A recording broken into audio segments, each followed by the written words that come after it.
You're listening to the Ryangle Podcast, starring Ryan Hoger and Ryan Eastwood, and sometimes other people named Ryan. And now, here are some Ryans.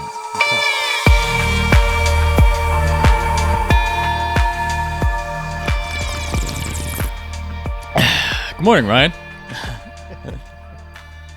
I'm finally getting my little space set up here. Unfortunately, my camera looks basically at the ceiling, so Still got that going on.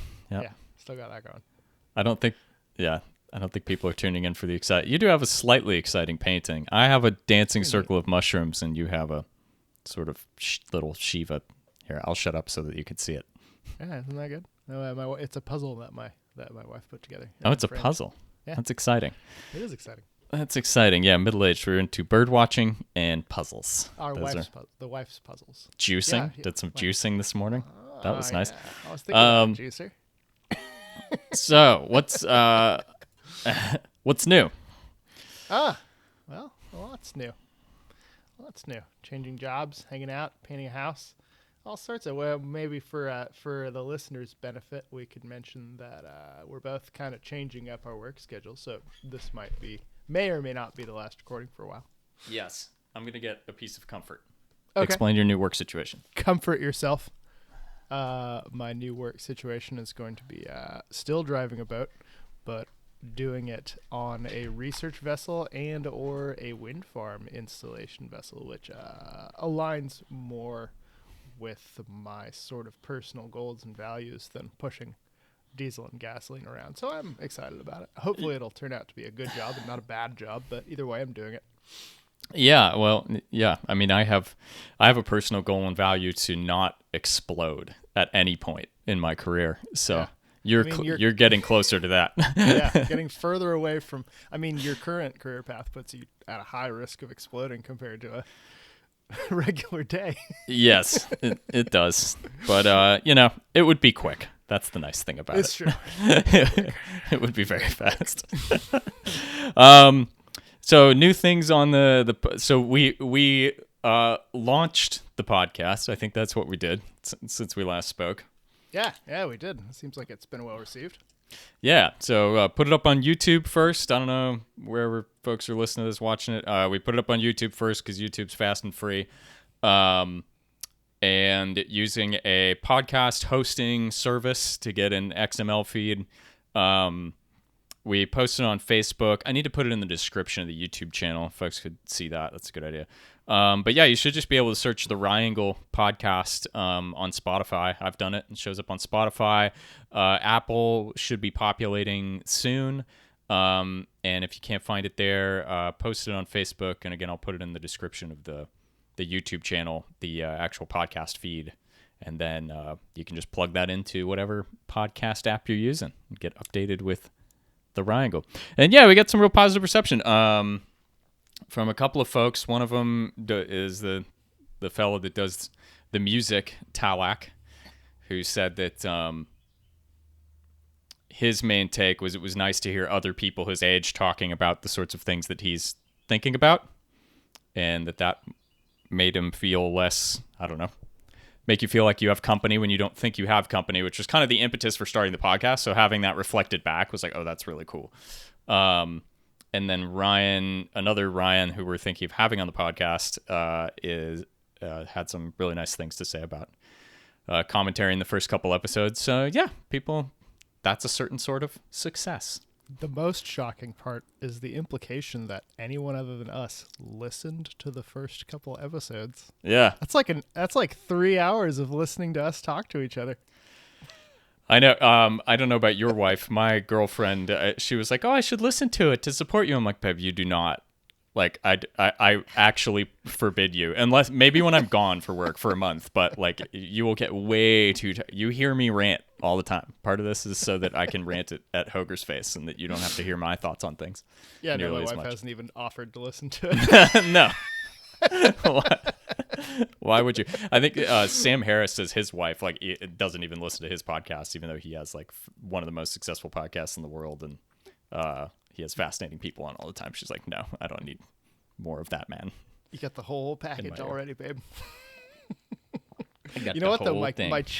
my young children have a Spotify account. I wonder if there's a way that I can parental lock it so that the only thing they can listen to it on it is us talking. This is the only thing. Dad, Spotify isn't as cool as I thought it was going to This is suitable media.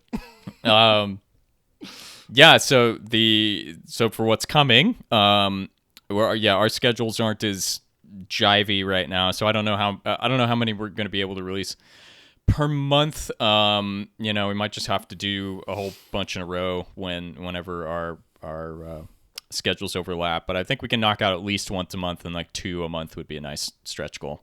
Yeah, we might have a little break for a minute, but then I think we'll get, because I'll be gone for 2 months this next time, so that might be kind of funky, but we'll figure it out. Yeah, so I'll be home for one of those whole months, so we could maybe, if we knocked out like one a week during then, but we'll figure that out. So what's coming up, we have a fellow who I was talking with him, somebody I met in Chattanooga, and he has a men's group that gets together. And religious people do this a lot, but he's not a religious person. And him and a bunch of guys got together and said, well, can we have like just a male get together where we all talk about our feelings in our lives and learn how to be emotionally intelligent with each other? And I was like, that is super fascinating. And he liked that that was one of the reasons we wanted to put the podcast together, is kind of model that. And so he agreed that he could come on when he has some free time and talk to us about the sorts of things that they've been doing over the last couple of years and how that's going and the effect that it has on his life. So super excited about that. And then our other good friend, Ryan Flynn, was going to come on here and talk about money, the philosophy of money, what it means in your life, how we think about money, how it works in society, etc. So we already have 2 Ryan. One of them's totally by accident. That his name is Ryan, and what he wants to talk about is topical. So I feel like that's the universe pushing us into doing the thing that we'd sort of joked about in the beginning, which is only having people named Ryan on the podcast. Yeah, it's pretty exciting. It's pretty exciting that that's working out. Yeah. we figured if we needed to pull somebody up, like, we need to talk to an astrophysicist this month, there's somebody who's an astrophysicist named Ryan that's qualified, I'm sure. And probably about our age too. I mean, that sort of early to mid 80s generation is just jam packed. I remember going I'm sure any Ryan in the world about our age listening to this is aware that, you call for Ryan in the elementary school classroom and freaking half the kids in there. Yeah. Yep. Thanks, Mom and Dad. Yeah, I guess it'll become a little, I hadn't thought about this, but it'll become like pretty male heavy in that case. There are female Ryans, and we should go out of our way. I was named after a female Ryan. You were named after a female Ryan? I was. I Who's don't that? know who she. I don't know who she was. I just know she was someone your dad had a thing for. That my yeah, maybe.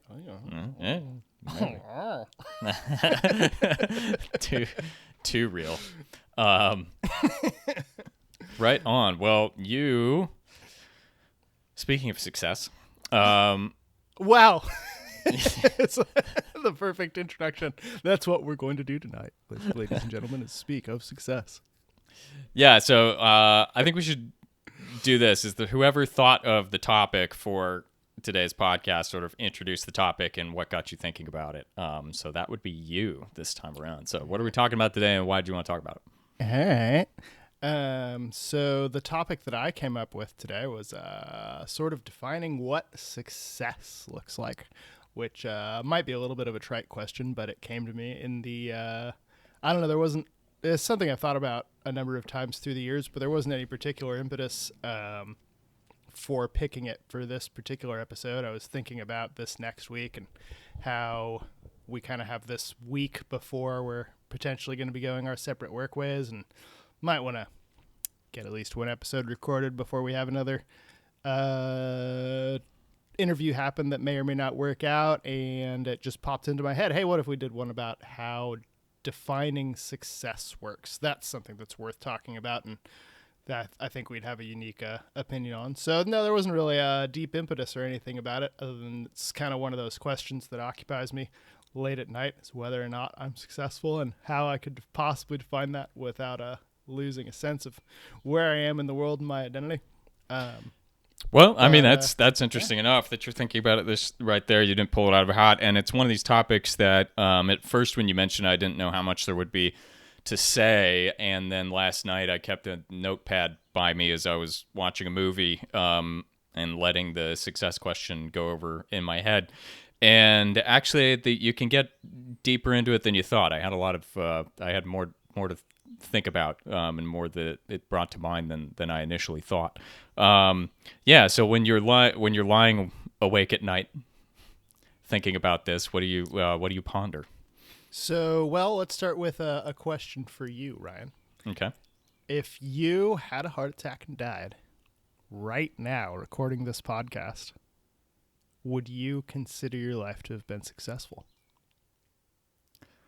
Um, yeah, I check. That's a different question, interestingly. Than I'll do the check in with myself, and I used to do this every time I got on an airplane. It's just sort of a ritual. Is if the airplane crashed, how do I feel about my life? And that's a different question than like happiness or success. That I think it would have been a success.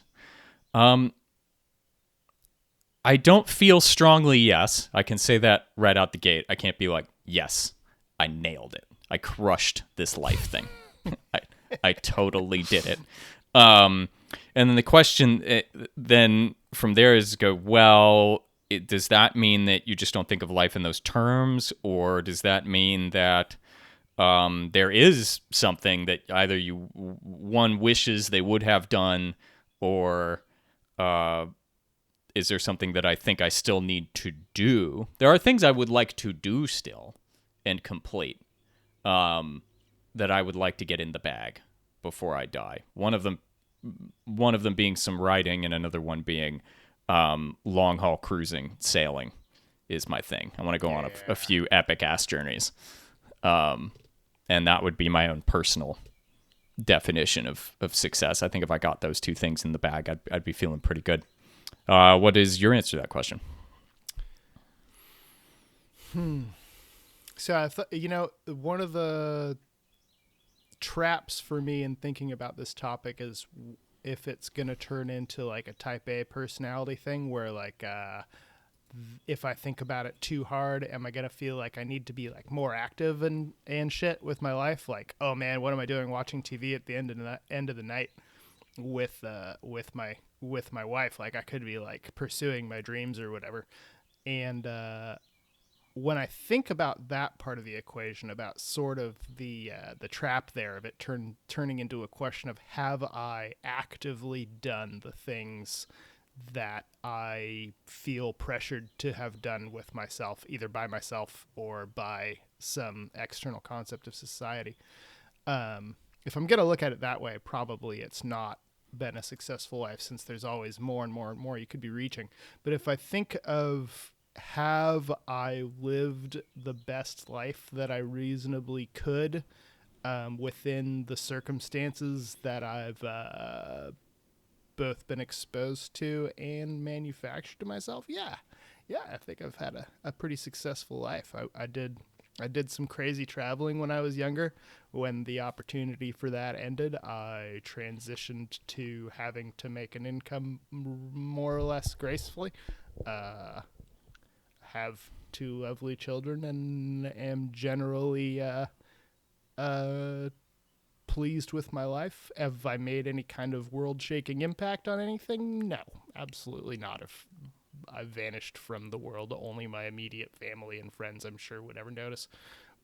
But, I mean, what else can you really ask for? Yeah, I would say any measure of success that I actually care about, that, yeah, I've pretty much achieved at this point. Does that mean I'm ready to go? No.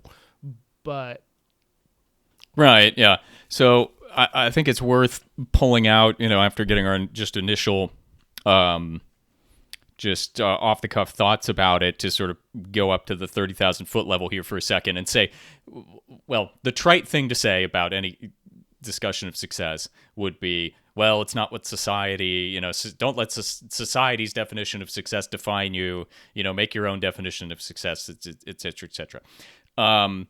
And so we could get that out of the way. In the existential view of this is that success demands a sort of context, right? It's like it you need a context within which to be successful, right? And then the question is, how do you define that context?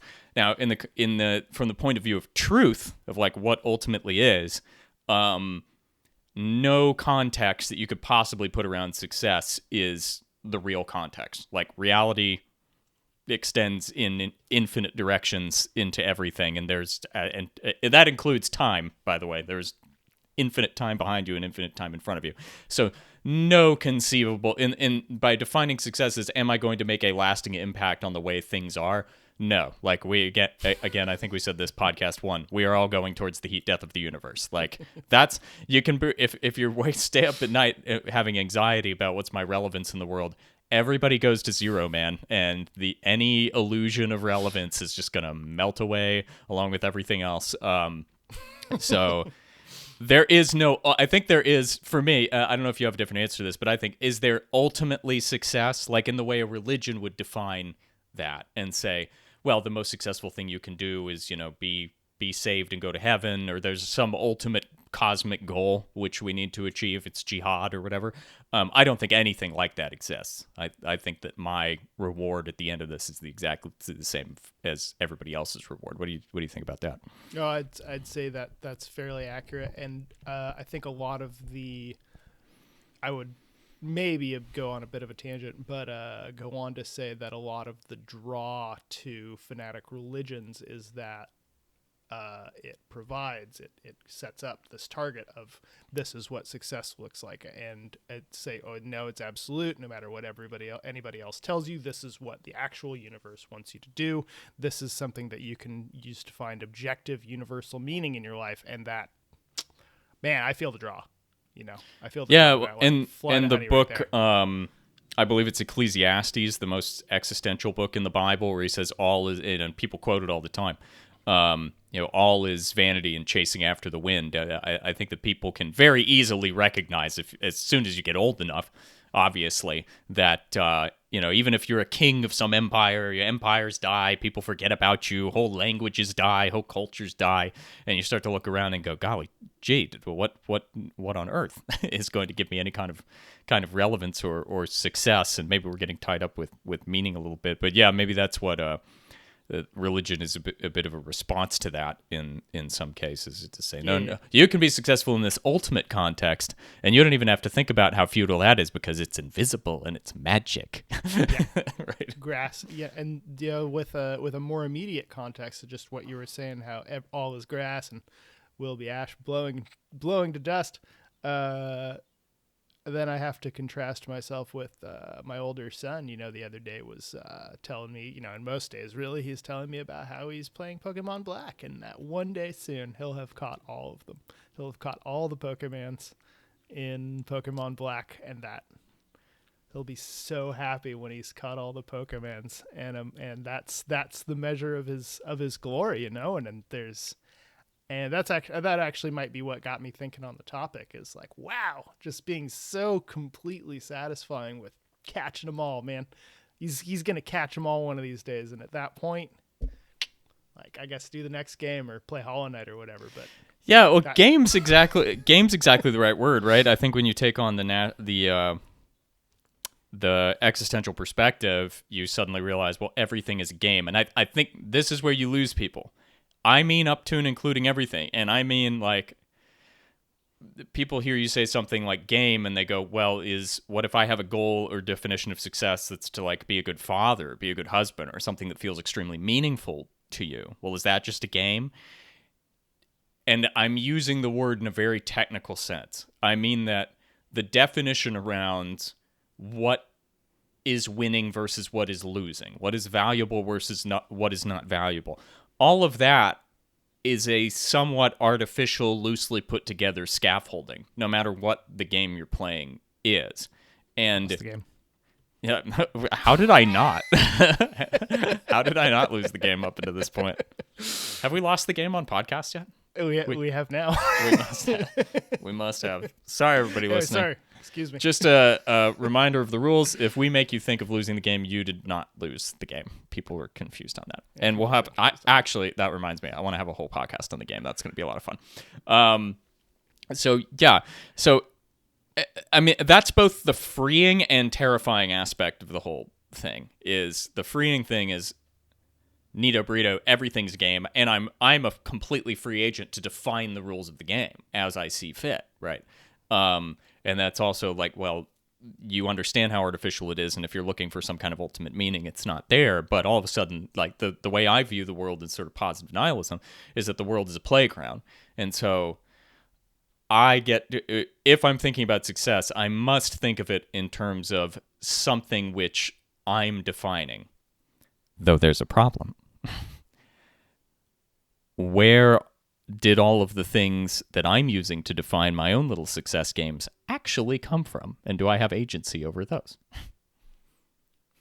Yeah, and that was when you were talking there about your goal being this sort of noble thing, such as being a good father or a good husband or etc. If you're measuring that by the outcomes, you're really opening yourself up to really no matter what you do. But if you're measuring by outcomes, then you're really opening yourself up to just the sandblast winds of chance, because you can be a really good parent. You can be attentive and you work your ass off and follow all the rules that you can think of in order to be excuse me, my phone is going off. How rude. In order to be any definition you can think of a good parent, and your kids can still go off the rails, get addicted to heroin, and die in a gutter. It really doesn't have anything to do with you in a lot of ways. Like, you can do the best you possibly could and still, by any objective measure, fail your family. Was it your fault? Yeah, interesting you should say that. We were just talking about this at dinner with some family members, and this family member of ours, she had a daughter who in her teens and early 20s got addicted to drugs, OD'd 11 times or something like this, and she was talking about the anguish of being a mother in that case. And now she went to rehab, turned her life around, has a baby now, bought a house, everything seems hunky-dory. And so I think she got off that roller coaster by ultimately realizing, I don't really have a whole lot to do with this. But I mean, I was just like, I can't imagine. I don't have children, and I'm just like, yes, how could you not, if things went poorly with your children, think, where have I gone wrong, and then, but once the kid turns their life around, I was a bad parent and now I'm a good parent because my kid got turned. I don't know. So yeah, outcomes versus inputs is an interesting way to define success, because I think that's a double-edged sword, because you have to shoot for outcome, right? Like, let's say you're starting a new company. This is what my girlfriend is going through right now, and you have to occupy both worlds, where you're like, no, success is this thing doing well that I'm putting my mind to, but also you can only do so much, and you walk right up to a line of your own effort, and then it's left up to chance and other people's things and other people's inputs, etc. And you have to be able to like live with yourself at the end of the day if you put in everything that you possibly could. Though with something like a kid, how could you know? How could you know? Oh golly gee, if I hadn't let him hang out with that kid. So I don't know. You're the parent in the situation. How are you defining success around your children? I don't. I try not to as much as possible. If they're happy and well fed, and we get hugs and we have good days, I mean, that's as much as I can. I try to encourage them to chase whatever dreams that they can, but those change from day to day or hour to hour. And if they're happy and healthy, that's pretty much it for me. But as they grow their hormones and whatnot, they're going to be less happy and more angsty, as I was at the time. And I can't really take responsibility for that. At that point, I guess it becomes a game of keeping them sort of firmly balanced. I don't know. Just, it's so subjective. My ultimate goal is to raise good people, but is that change all the time? I'll ask this: is you notice in my definitions of like, what would I do and consider myself successful if I'd pulled these future things off? I didn't say any relationship stuff in there. That's funny that didn't come to mind at first, but how much is, you've got family life, you've got work life. If I can put another bubble out there for you, you've got your creative life. where you're making art and making things like this, what is the first one of those spheres that comes into your head? Or are you thinking about it in a different way with your family than with, what you're doing for a living and what you're doing creatively? Let me back up a little bit on that one, so I can get a little thinking time on that one, because I always talk about something else in the interim. Yeah. Because I guess that's a good one. I got to think about that one. But just rolling back a little bit to what you were saying about Allison and starting her business and how many different factors go into that besides the effort. One of the people on my mind going into this was Jeffrey Bezos. And say what you will about Jeffrey Bezos. He's, in a numerical sense, one of the possibly the most successful person to ever walk the earth. And I get the hate for Jeffrey Bezos, and in fact, I share in it. You'll note I'm ironically calling him Jeffrey instead of the Jeff that he's typically given. But my opinions about him for this conversation are fairly irrelevant. The man has transformed the retail and financial and internet world. For the better or worse, he's absolutely transformed it. And there's a lot of people who would say that, he didn't earn that he got a $400,000 loan from his parents to start this business when he was 20 or whatever. But you know what? A lot of people got, as privileged as that is, a lot of college kids. Well, I think you'd have to say at the game that man is trying to play, he has been successful at successful. It, right? Yeah. And a lot of kids got $400,000 loans. Not like a lot like billions, but a lot like probably hundreds of thousands of kids got a good $400,000 loan from their parents to go out and change the world, and they failed. So it's not like he did nothing. You don't hear about those. You don't hear about them, exactly. You don't hear about those kids. There's a selection bias there. So I want to circle back to a little bit of something where in fact, it was implicit in your initial question where you said, like, if you died today, would you consider yourself successful? And we're thinking, well, are there these... I think you're always at this point where you've accomplished some things you wanted to, and you can say, yes, I was successful there, but hopefully there's something else on the horizon. And Sam Harris talks about this a lot, and it's something I think about all the time. And you cannot help but notice this as you get older. So this is another facet of middle age, is that the whole thing is a mirage. It's in the sense that it's only an effect that appears at the horizon, and it keeps you moving forward. I don't know if you've noticed this, but we never actually arrive.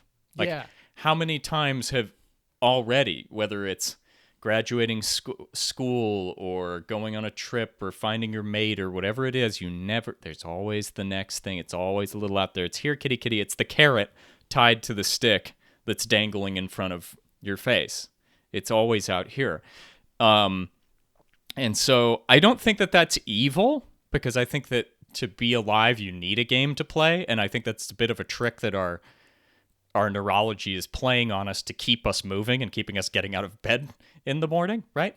But I have, when I think back objectively, I've achieved all these things that I had meant to achieve at some point. But every time you get there, you don't have a second to breathe before, oh, I graduated. Okay, when do I get the job?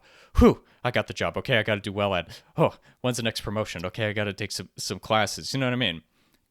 So it keeps us moving, and in that sense, I think it's a beneficial thing. I don't think that it's evil, but you need to understand that, or else you'll miss your life. One of the things I've noticed in the last 7 years or so is that our existence seems to proceed between sort of major milestones, such as graduating school or getting your job or getting from point A to point B in whatever reason, in whatever way, and that there's these peaks where things can become very exciting and you're sort of accomplishing things. And in between, there's a whole lot of nothing going on, which I think is why our entertainment technology has developed to such an astonishing degree, because actually most of the time, like earlier I was talking about sort of the type A personality thing, and you're sitting around sort of relaxing or watching television with your family or your loved ones, and sort of wondering, wait, why aren't I doing anything right now. But my observation, and this is kind of circling back to what you were asking me about what sphere I define my success in, that the way that actually works is that you have these sort of lofty goals that you move towards, but you can't rush them. They take time, and there's a lot of inactivity actually in between deciding on a goal and getting there, and that's just unavoidable. I can't constantly push. Like, I've got my new job I'm starting in 3 weeks. It doesn't matter. I can't not have it be in 3 weeks. I have 3 weeks that I need to go through. It's not going to make me more or less successful to have to wait 3 weeks to start this work. Like, it's just what it is. It's going to be 3 weeks. So what do I do for the next 3 weeks? Am I just going to sit there buzzing about my work, like obsessively reorganizing my work clothes? Like, no, I'm going to entertain myself. And I was watching this. Oh, go ahead. Sorry.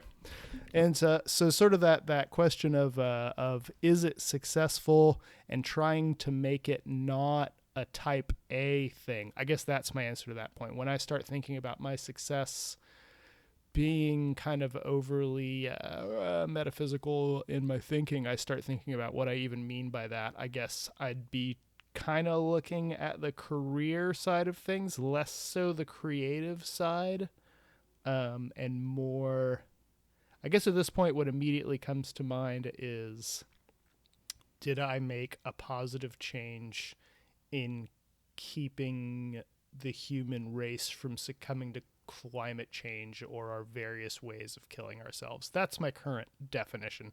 Since I already have kids, I know they're going to be lovely kids. I've done as much and will continue to do as much for them as I can. My definition of success is, did I eke like the human race on a little bit longer and maybe try to keep us from driving one or two species to extinction?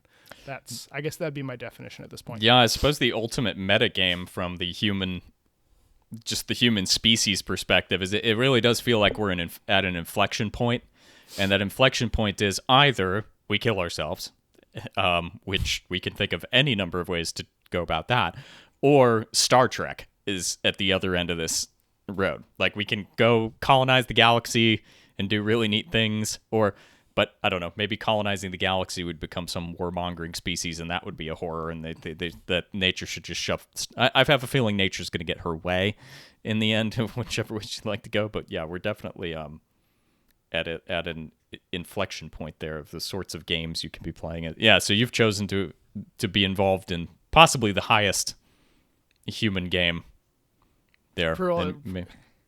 Prolonging the survival of the species, I guess.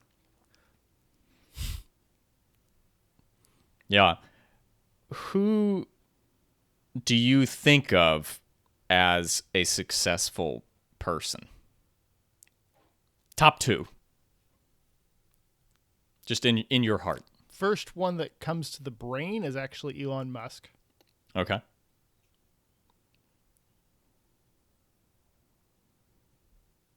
Actually, I don't know. I'll have to think about that for a minute.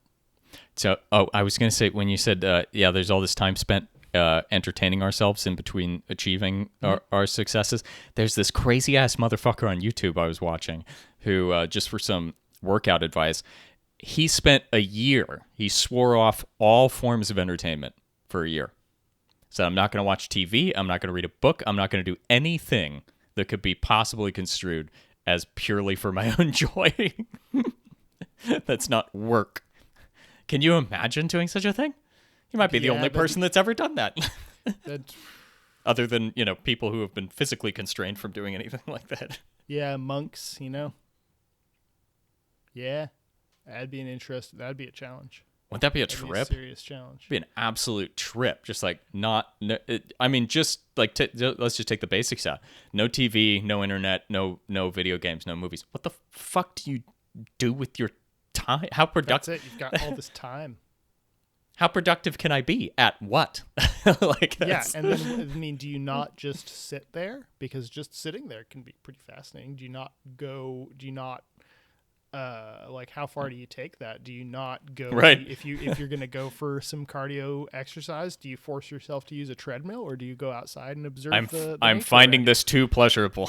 You find yourself sitting outside staring at a bird, you're like, "No. No. Stop it, plumage." I think you'd probably start really tripping on the surfaces around you. I think your brain would start manufacturing stimulus pretty quick.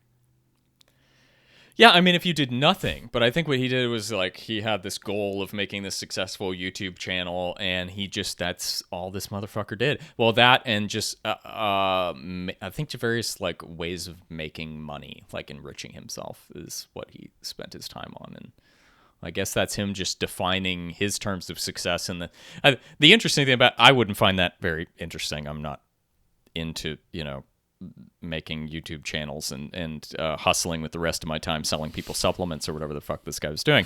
But the idea of defining your own terms of success and then cutting out everything else, all of the fat, is pretty interesting. Yep. No, I'd never do it, but I can definitely respect the grind set. Yeah. Oh, I would never do it. When I was thinking of, okay, who do I think of as a successful person, one thing that came to mind was there's this great book called A Voyage for Madmen that's about the first round-the-world solo sailing race. And it was round-the-world non-stop solo sailing race. So you had to start and end at the exact same point. Only you on the boat, no other assist boats coming along, no other supplies, just you.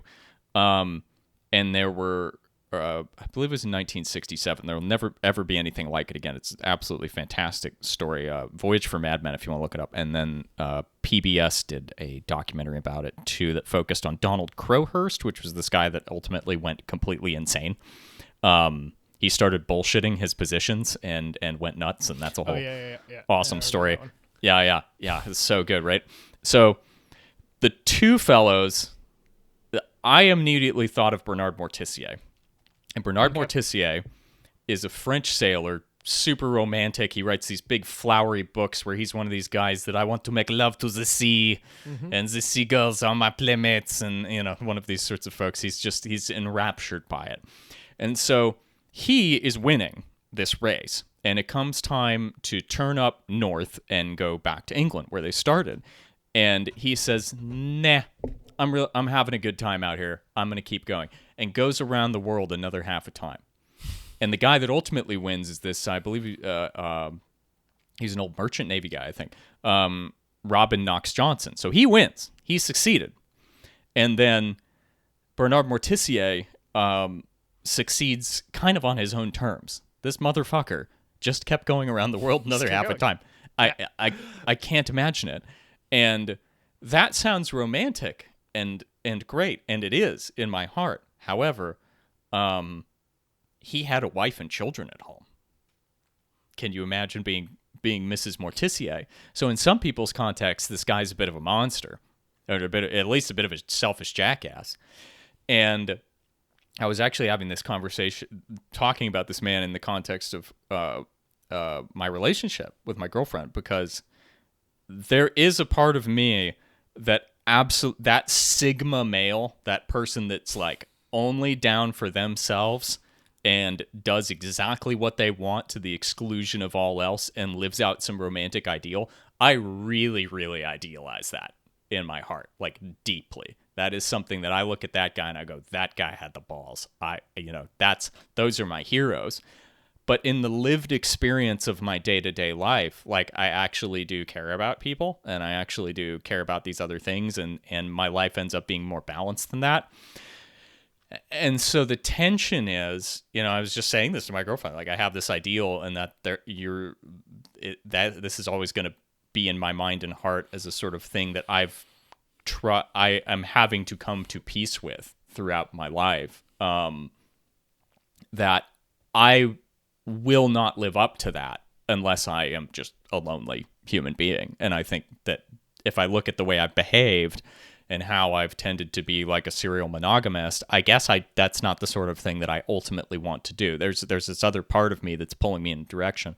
And that, I think, is a difficulty when you reach middle age, is we have a sort of idealized version of the Ubermensch person and what that would look like. But the Ubermensch is often all out there alone on a limb, and like I love those people and more power to you, and I want to read about you, and I'm so glad you're going out there and doing those things, but I also can't be that. And so there's a tension between our idealized selves and the self that we are sort of forced to be by the context of just being a human with a body and with feelings and living in a world with other people.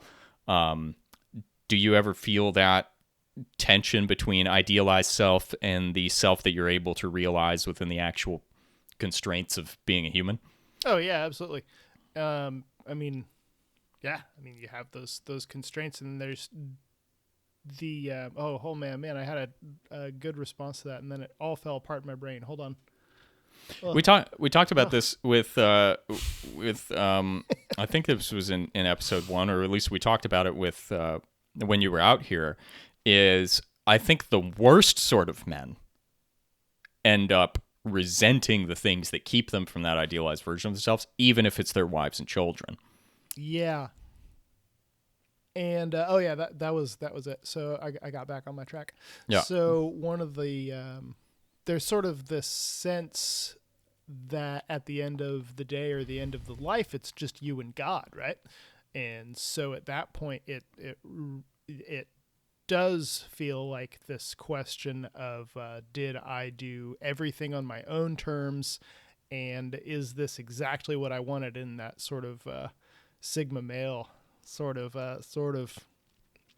outlook. And Sigma male, I don't know how you feel about it, but it's so extreme as to be absurd to me. That whole idea of you're just, oh yeah, the Sigma male. I'm so buff and I do so many drugs and I bang so many women I don't even remember them. Like it's so exaggerated as to be just absurd. But then as you were saying that story there too of that tension, I realized, well, and I had kind of considered that at the end of the day or at the beginning of the night, however you want to look at it. It really is just you and God, and did you work it out? And then as you were that was deep. The beginning of the night, that just like made me like, whoa. Oh, I liked it. I got chilies there. It just popped up. I'm glad you liked it. That might actually not be true. Like the social aspect of being a human being might really be where it's at. That's the thing that mattered. And yeah, there's something so honest about that just you and God thing, though, that I really like. Like I will always sort of ideal, and I think we do it as a society too. Maybe it's uniquely American, I don't know, but the kind of Into the Wild, very popular book and very popular myth is just the person who goes out there and does their own thing. And because, when you die, ultimately it's just you and God, or you and that force. And my idealized version of my own death has always been like me in a storm at sea on a boat by myself. Like, I don't want anybody there. I just want to scream at the void like a madman until I drown. Like, that is my thing. And the people that just are born and just start doing that, just start screaming at the void until it takes them, like, there is something fucking awesome about that. And again, I'm glad that, but I also totally get, and it's an entirely valid perspective for people to just roll their eyes at people like that and go, all right, pal. Yeah, all right. We're a social organism. All right. Yeah. Yeah. I get it. And maybe that's why, I don't know, that's why people sort of, Elon Musk has the duality of the mythos around him, that some people are like, go get it, get money, fuck bitches, live fast, die young, and other people are like, that guy's a fucking jackass. And I think both those things are true. That he really is. His biggest thing is that he's so good at what's the word for it? Casting or like PR or setting the stage and like the props for what he's doing to defining the he defines the circumstances of what he's doing and the perception of the circumstances of what he's doing so well. And I think that's his real genius. But I don't want to talk about Elon too much because I'm actually not sure why he is rent free in my mind. I know. In all of our minds, he's very, very successful at marketing. Like it's the same reason that I never drink Coke, but everyone on Earth knows what it is. Yeah. Just But real. as far as a success story, I'm going to throw this out there. So there was a doctor in 1847. This is when I was looking at my phone a few minutes ago. I was looking this guy up because I was pretty sure it wasn't Louis Pasteur, and I was right.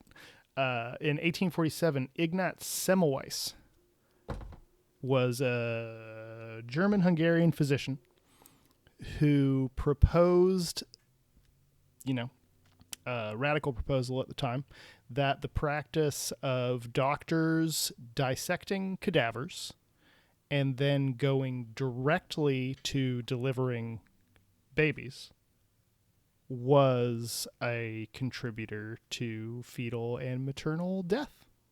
Mm-hmm. And he made the radical proposal that you should wash your hands in between dissecting a corpse and delivering an infant. And that might prevent deaths by sepsis from handling the innards of people that were still alive. People are like, no, I love the smell. I love the whole thing. And there's nothing more than just plunging my hand and just I like to fondle a pancreas of a deceased person. And then go fondle a baby. In fact, I like to just have a pancreas in one hand and a baby in the other and just kind of, and then switch hands. And he was hounded. So the medical establishment at the time was not a fan of his suggestion that they were doing anything wrong. What he was looking at is that midwives did not have the fetal mortality rate was astronomical. I had read a story about a book that covered a lot of this some years ago, and so I had to look up some of the details. But the fetal mortality rate at these hospitals was phenomenal. Like I want to say as high as 50-60%. But I haven't read the book in a while, so don't quote me on that. Quote me on that unless you include an addendum that I'm probably wrong. Addendum. Brian Hoger is probably wrong. Probably. Do not listen to anything Brian Hoger says.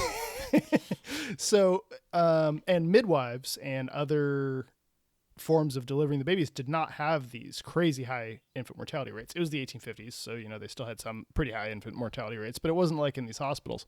But they were also legitimately the centers of medical learning, and these other doctors were not very keen on being told that, hey, you should wash your filthy hands before you deliver a baby, you sick son of a bitch. And they hounded him to death. He lost his medical license. He died penniless, unable to work. And yeah, so that was the story of Ignaz Semmelweis. But guess what doctors do now after dissecting a cadaver or even touching the counter? They wash their fucking hands. You know what else they do? Right. They wear masks. Whoa! Whoa! Why would they do that? I've heard they do nothing. They do nothing.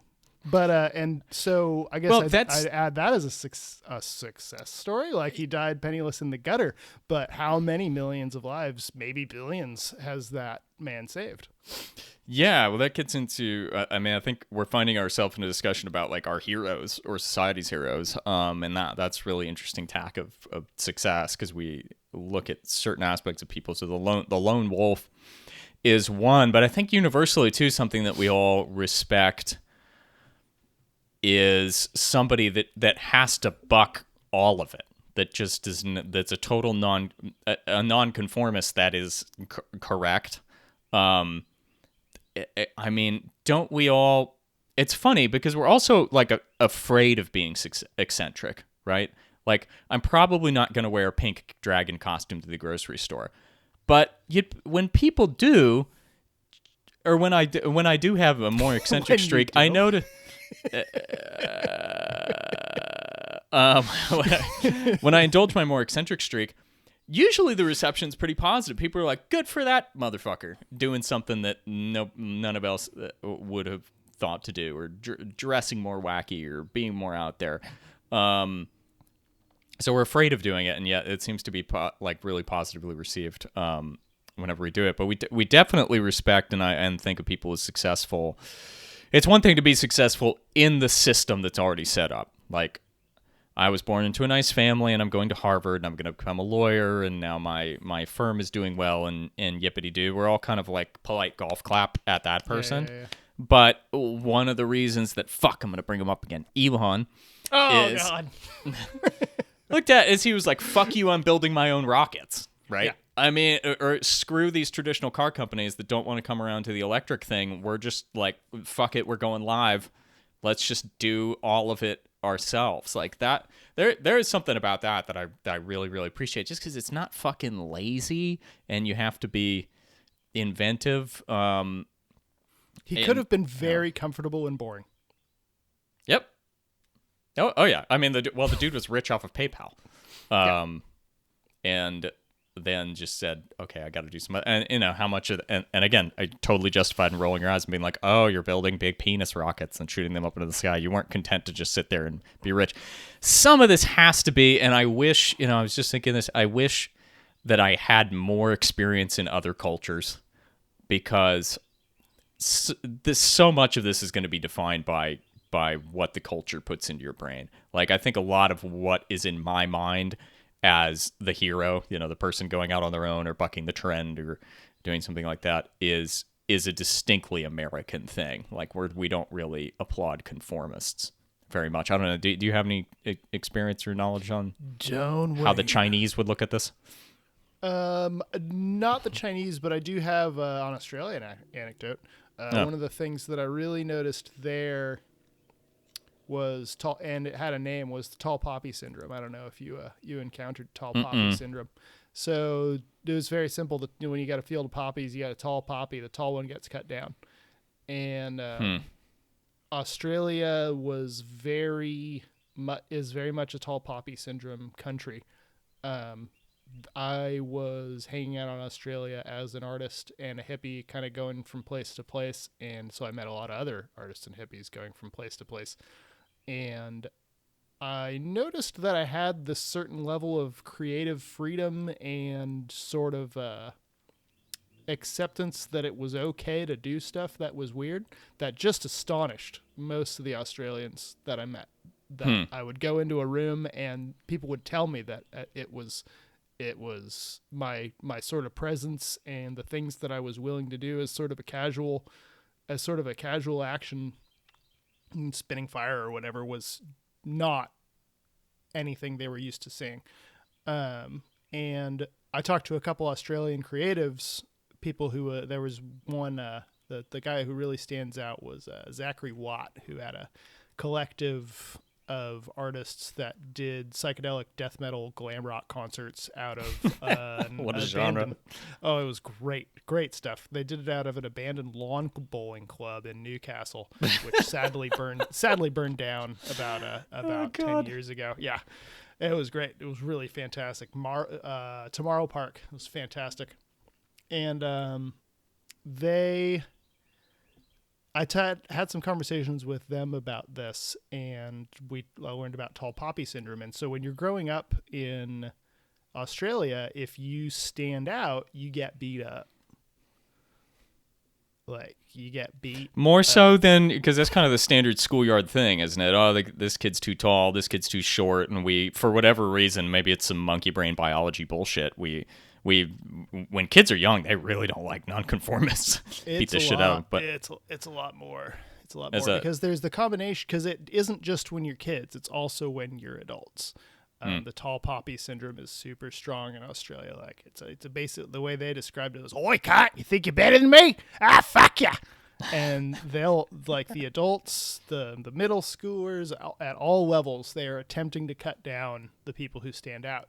And my personal theory is that a lot of why you have these really exceptional Australian actors and actresses, Hugh Jackman, Nicole Kidman, AC/DC, all these cultural icons that come out of Australia, of all places, is that, and the creatives that I met while I was there were just astonishingly good, way more devoted and kind of both more down to earth and more capable of expressing themselves than most American artists I meet.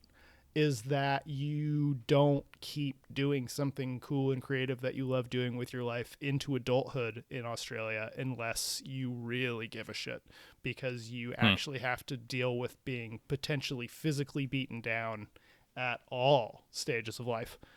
And then you get to a certain point, you get a certain level of notoriety, and finally you're an accepted member of society. It's your job or whatever, and then things change, but you don't lose that having to struggle for it. Where in America, in my experience at least, you're not. There's that, oh, you're different shit, oh, you're a fag or whatever, but at I'm about to say at the end of the day again, and I hate using the same expression 4 or 5 times in one podcast, but I'm going to do it. At the end of the day, the culture encourages creative expression. We've got LA, if you study real hard and become a great artist, you can work for a magazine or something. You could be in the movie. Like, there's very much this thing, Well, now if that's you just been work hard at it. Yeah. Now that's been You can do monetized it. to the And point now that it's that been monetized. there's a massive incentive to get everybody to make as much free content on the internet as humanly possible. Thank you, YouTube. Yeah, so they've definitely monetized that idea of, oh, I'm going to.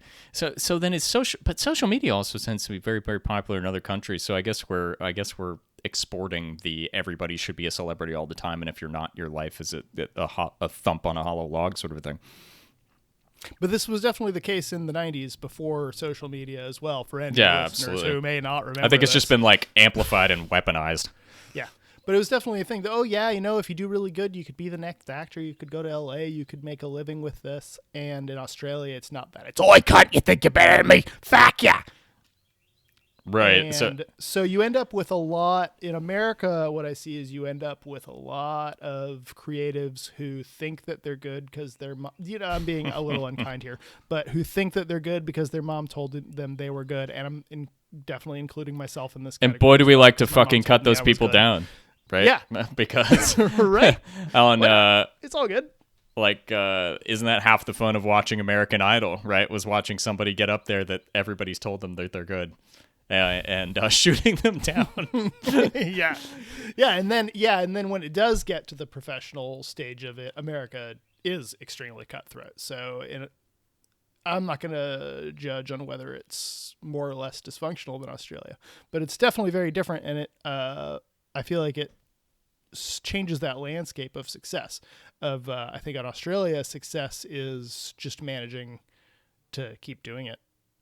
Yeah, I guess what we're honing in on is that's one of those. I wish I remembered anything from school. But one of the loose ideas I do remember is there's several metrics upon which you can define a society that's really accepted in like when you're studying foreign policy. And one of those sliders that goes from one way to the other is conformist versus non-conformist. And so like Chinese would be hyper-conformist, and America's definitely on the other spectrum of that. And that really is, am I defining success by these external systems which have been set out for me, or am I defining success on my own terms?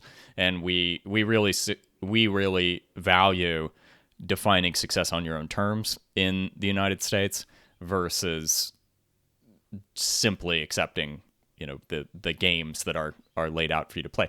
It makes sense to me that there's more conformist societies than American style societies, because conformism to a certain extent would keep you alive as a tribe, right?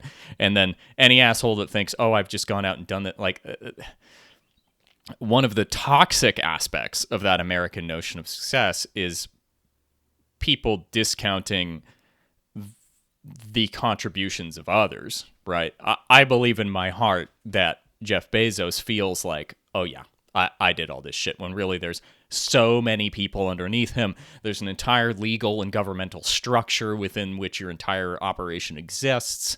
There are roads that the people drive on that other people made, that other people paid for to deliver your Amazon products. And that's what Barack Obama at the time caught a lot of flack for it, but he said, you didn't build that, as sort of a justification for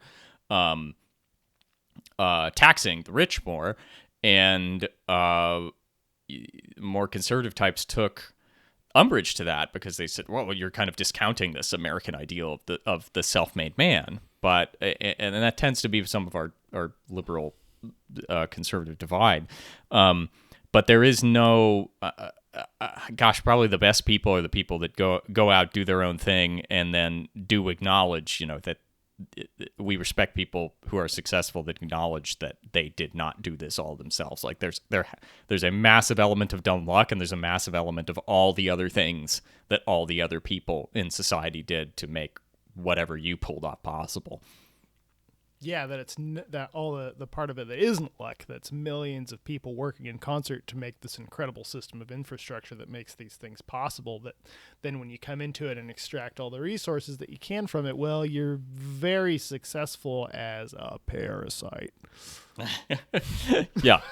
Yeah, I mean, take anybody. I mean, we're so integrated. There's so much technology, right? Let's say you were a super successful YouTuber, whatever. I got millions and millions of views. Well, like, the amount of human work that goes into all the transistors and various things on all the servers and all the computers that's making this possible, it's fucking mind-boggling.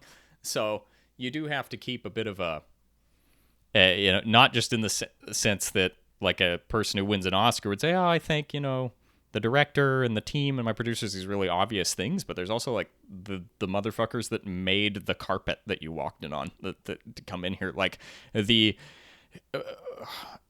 the level of indebtedness that we have to others for every waking moment of our lives is really bottomless, I think. Yeah, especially when you start going back in time.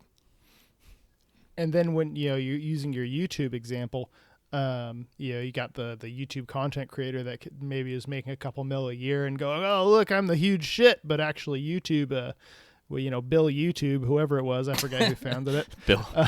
It was Bill YouTube. You're right. He could equally stand by and say, oh, you didn't do shit. I made all this. I put the transistors together. But he's also equally wrong because nobody would give a flying fuck if it wasn't for the content creators. Like, that's the reason anybody cares. So these things are so closely linked that you really can't tease apart whose success it is anyway. Ding. There is no self. Your identity is a lie. You can't possibly be successful. And I guess that's actually more or less my thoughts on the matter going into this is that success, other than an extremely short-term measure of did I do the thing that I wanted to do last week or last year or last decade or whatever, did I make that goalpost, is a fairly useless word because it doesn't describe anything meaningful in even a lifetime sense. Was your life a success? Who fucking knows? Ignatz, fucking can't remember his name, physician guy. He died in the gutter, but yeah, his shit was adopted and he saved countless lives, transformed his profession, but he died penniless in the gutter of, I think, a highly preventable disease. So, I mean, yeah, did he succeed? Probably. Sucks to be him, though. Van Gogh, he went insane, but he's probably the most in the top 3 recognized artists of all time. He died of syphilis. He's got these really cheesy, easy to put up projection shows that you can go to now and pay way too much money for. And he's the desktop background for millions of whatever middle managers. Like, that's a mind fuck of a success state. Is like it, and don't you wish? I think there was a Doctor Who episode where Van Gogh was brought back, and there was this big emotional moment. But like, not only I achieved this success, but your paintings are now desktop backgrounds. What are you talking about? They're on monitors. They're made with fucking liquid crystals and light emitting diodes. Just like, what? So like, people are looking at them? No. They're like music. Like the things that you do can succeed and can go on and manifest themselves and reproduce in the world in ways that your brain literally cannot conceive of. Like, it would take a while for Van Gogh to get his head wrapped around what the current technological state of the world is. And like, similarly, maybe there's some alien that has a super scope pointed at the Earth, and what you and I are saying now is going to be like etched in platinum on some fucking meteor somewhere flying across the planet. Like, you can't in trying to define the terms of success, you also can't ever imagine the limits of the ripples of the things that you're doing, going out there, and what that might be. Like that fucks with my head. The fact that, like, tell an Egyptian person that carved a hieroglyph and then go show him Steve Martin doing Walk Like an Egyptian, or his king, not Walk Like an Egyptian. Show him Walk Like an Egyptian too, but the King Tut thing, and be like, "See, this is what we do in the future. Is this white guy's making fun of the funny way that we thought that you dance?" Like, it's anyway, that because of the way that blows my mind. You inscribed human figures on stone for millennia. The consequences of what these people did. Yeah, wait, you made these giant like Stonehenge or the Easter Island figures, and now they're little like plastic things in gift shops in Tibet somewhere. It's like, what the fuck? That blows my mind. I could only hope that our podcast would float off into some wacky and unimaginable alien future and take on strange manifestations that my tiny monkey brain cannot possibly imagine. Gets remixed into somebody's dubstep album. Oh, well, that's hell, right? You're talking about hell. Give it a womp womp womp just in case, so you can use that. Good night. Well, there's one other question I want to make sure to ask you, which was, have you felt successful at a time or times in your life when you said, did you have a moment where you felt, my girlfriend asked me this the other day, and I found it a really difficult question, actually.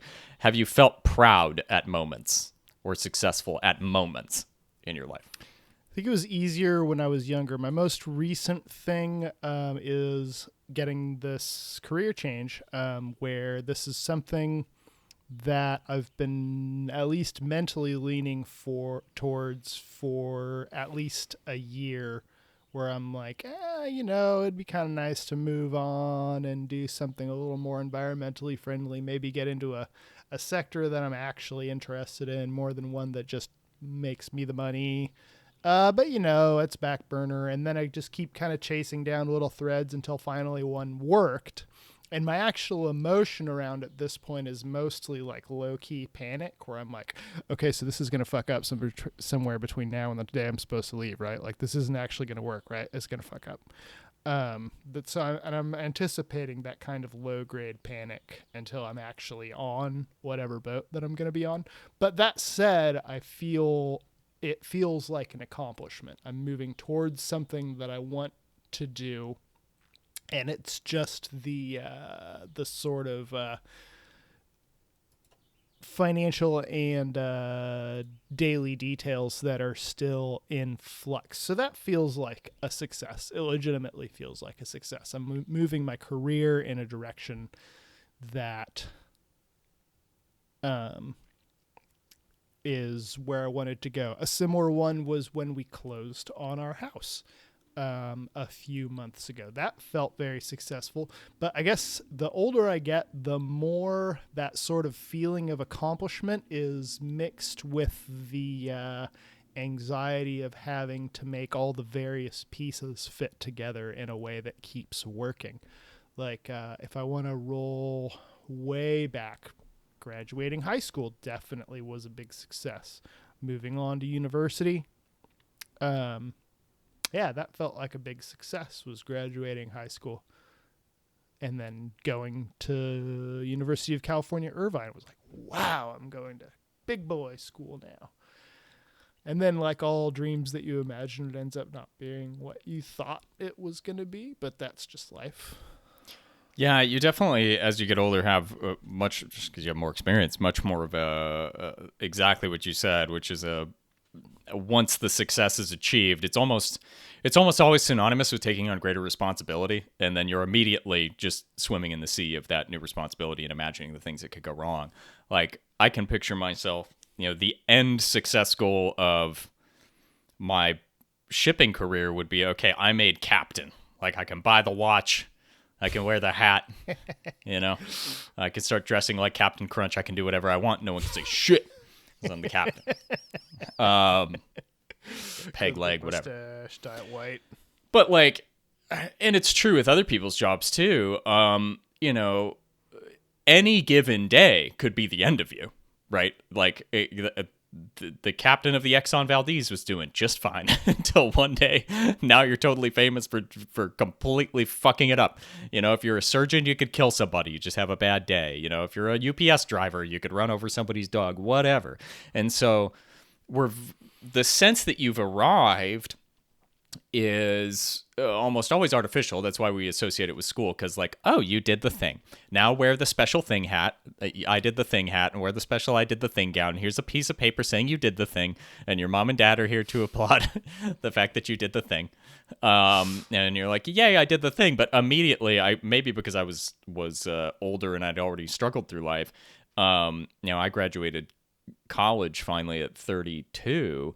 I was immediately like, oh my God, am I going to get a job in this job market? Like, what the fuck do I do now? What is my new thing? And then I got that job, and do I suck at this? Am I gonna keep this job? So it's a lot more elusive. They're gonna fire me right away, right? It's why it's so easy to be in a defined structure. I mean, the military, which I was in, has very, very defined structure around success. It's not individualism, but it's about sacrifice and achievement, and they formalize that to hell. Like, you wear it on your chest. Here's the shit that I have done, and there are ceremonies when you do a thing where they read out loud. So let it be known. I forget there's this long like just comical preamble. When you're watching a promotion ceremony, and it's like, "Here," they literally say, "Hear ye," if I remember right. Hear ye to all who receive these presents, greetings. They all say that, to all who receive these presents, greetings. And it's just hyper formalized, and it's easier to get into those systems because the people that want you to conform to those systems have gotten you to do it by providing markers of success, graphically and ceremonially and otherwise. So I had thought, is it important? Certainly it's important to do that if you want to manipulate other people into going to war or whatever. Or if you want your children you want the little children to do well in school, you formalize it so that they know they did the good thing, so that they got the goodie. But should we do that for ourselves in our own terms of success? Is it good to have a ritual or pause? Or, we do it with anniversaries. That's one thing. But would you ever say, hey, I got the new job. Let's, I don't know, go out to dinner. I've had in my mind that I'm going to buy a completely irresponsibly expensive watch once I make master. And it's going to be a certified chronometer, and I'm going to write it off on my taxes. But have you thought about formalizing these things in your own life, and whether or not it's important to make markers for yourself as defining your own terms of success, because there's nobody to give you any fanfare other than you? Yeah, I definitely have. They feel definitely very hollow and empty to sort of give myself a pat on the back, though. When in kind of our larger discussion of what to do for each other as men, and in that larger conversation, I think doing that for one another and making sure to recognize one another's accomplishments is an important part of kind of maintaining your psychological equilibrium and continuing to encourage each other along the path. Because certainly I've thought about doing making myself a medal or whatever for major accomplishments, but it feels extremely empty and heartless. Though, when I turn 38 and I come home from the boat and my wife and kids have got birthday presents for me, that's pretty cool. That feels like a real celebration of progress. I guess success can be defined as surviving another year. The base level. Yeah. And not having slipped into gravitating poverty or whatever. Yeah, I mean, yes, when you're considering your own, that's maybe a gratitude discussion. Just think of all the things that could have gone wrong up to this point, and they haven't yet. Yep. Hallelujah. Yep. That's one of my toasts that I'll make is, I said it when we were all gathered for the holidays this last Christmas, is someday we won't be able to make this happen. It seems a little dark, but that's me. That's one of the themes of this podcast is nihilism. But like, it ain't always going to be good. Like, I think you have to recognize that. Yeah. The doomsday is coming. The comet is on its way, but it hasn't come today. So let's eat, drink, and be merry. Yeah, and one of the interesting things I think about human nature is the people for whom the comet has arrived, like the poor folks in Ukraine that just got their houses bombed out from on top of them. They're not really in a position to share what that's like right now, and so the people who are most in in the grinder are necessarily unable to really share what the experience is like too. I feel like most of the time we really only hear from people who have it going pretty good because they're in a state in which they're able to record their feelings. Yeah. Do you think success is happiness or success is peace? Because the whole reason for even having this discussion, I'm thinking, is that by realizing we can define our own terms, I think the implicit question we're asking ourselves is, are we at peace with our lives, and can we come to peace with our lives? And do you ultimately see somebody who is at peace with themselves and their situation, whether that just be a monk up on a hill somewhere all by himself? I mean, how can you argue not to some extent, right, that person has achieved an ultimate form of success? I guess I'll answer your question with a question. Would you? Okay, Socrates, hit me. This will be so great. Die in a fire. That's it. Wrap it up. Would you be able to achieve success while being profoundly agitated with neither happiness nor peace? I think, yeah, I think that's what the mirage thing we were talking about is, because there's an element of, there's always a push-pull, right? And so implicit in, I want this thing for myself or for my life, and that would be successful, and I'm going to go at it. You're also saying, I'm dissatisfied with the way things are now, right? And so I've never clicked with the Buddhist pursuit of contentment. I think a certain level of contentment is something that comes in when you do realize that it's all a game and it's nonsense, and that you could never really achieve. There is no you to achieve anything, nor is there any context in which you could achieve it. Like having that realization and getting to contentment, I think, is what the Buddhists were talking about. And then people try to get there through other means, right? Like, oh, that guy's really content, I should try to go get that and settle myself down. But discontent's the rocket fuel that moves us from one place to another. You know, I had a friend of mine say, he was a Mormon. He said, well, all the people that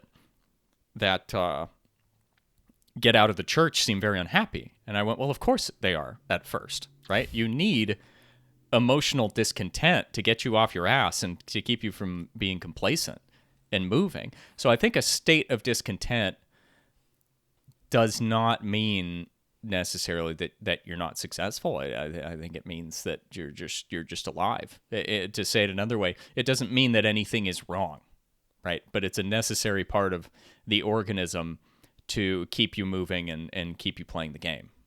Yep. And to kind of refer back to our modern examples we've been using, Jeffrey and Mr. Musk, I would say, are probably quite agitated and unhappy most of the time, if I was going to wager a guess.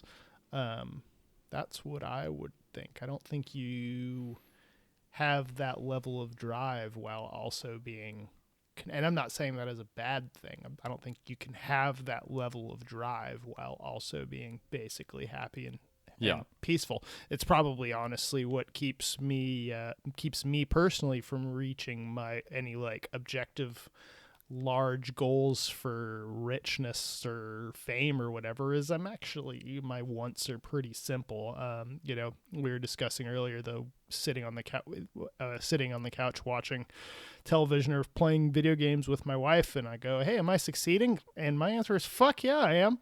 This is it. Like, what else do you want, man? You're watching TV in a comfortable couch and laughing at it with the people that you care about most in your life. Like, the fuck else you want? I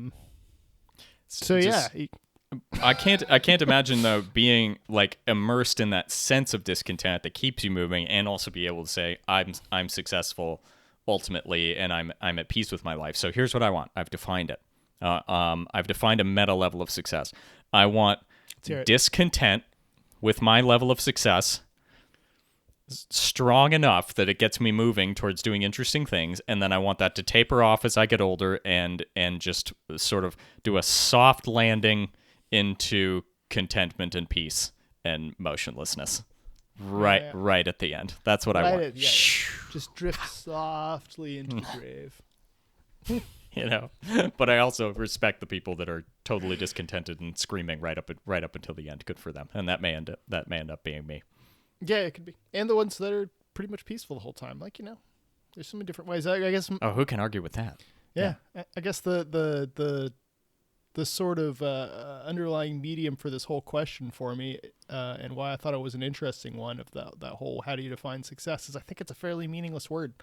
Like I quote myself from a few minutes ago, that other than as a very temporary short-term placeholder, did I do the thing I set out to do under these very limited set of circumstances, I think success as a concept gets way too much billing as anything that would be an important part of your life. It's and I think this is to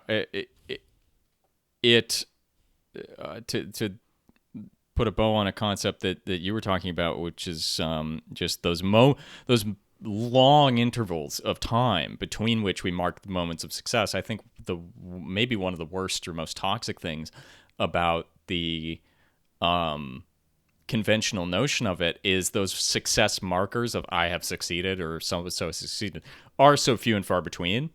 And, to sound like a Hallmark card, our life really is made of little moments. And so maybe if... How sweet. I know, isn't that nice? And this is the modern sort of, I think, good turn towards being present for your own life. Like that I might put another ultimate definition of success on mine. I would like to say that I was awake for the show at the end. I think there is a sense in which you can just be in a bovine stupor, putting one foot in front of the other with a brain fog, and go through your life and miss the thing. Mm-hmm. And those big markers, they're goalposts that keep you going on that journey, and that's good. And even when I do literal journeys, when I set out to go to Tasmania or whatever, I'll make, I want to get to this mountaintop, I want to get to there. I need that skeletal structure to keep the whole project together, but I wouldn't consider the thing a success if I had made those goals, but I wasn't awake for the experience. Like my eyes weren't open. I really wasn't looking at it.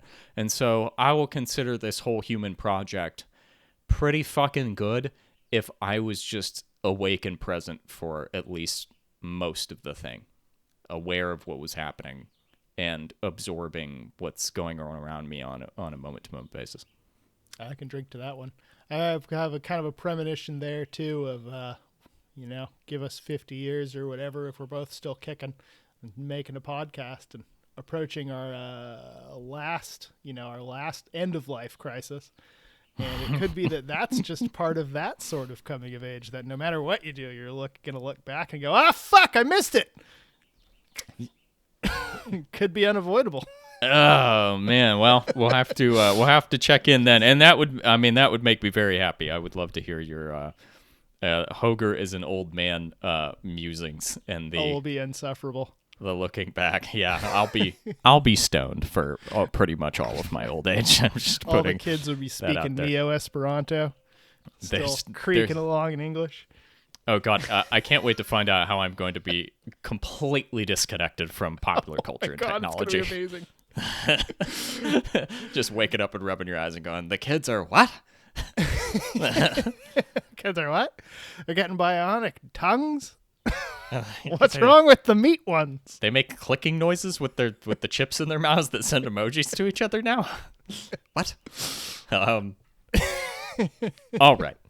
Well, I will look forward to checking in with you on that, and I hope... Whoa, no! Whoa! I hope that we have some time to reflect before entropy comes and chews us up like an unfeeling monster. Yeah. As it does. Yeah, as it does.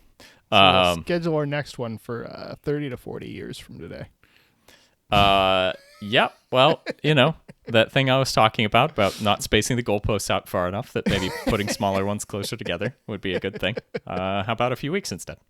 All right.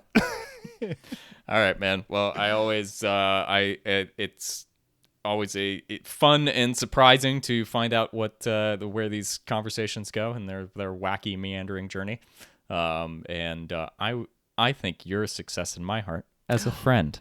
Oh, I'm And so touched. I can't. You hear? I can't say something earnest. This is another thing with us about. This is why men need to do men stuff and exercise this, because we fucking suck at sincerity and supporting each other. Everything has to be ironic in order to be sincere. Yep. There's just a veil of irony that's protecting me from any possible criticism from others or self-criticism. Oops, I didn't actually mean any of it. Ugh.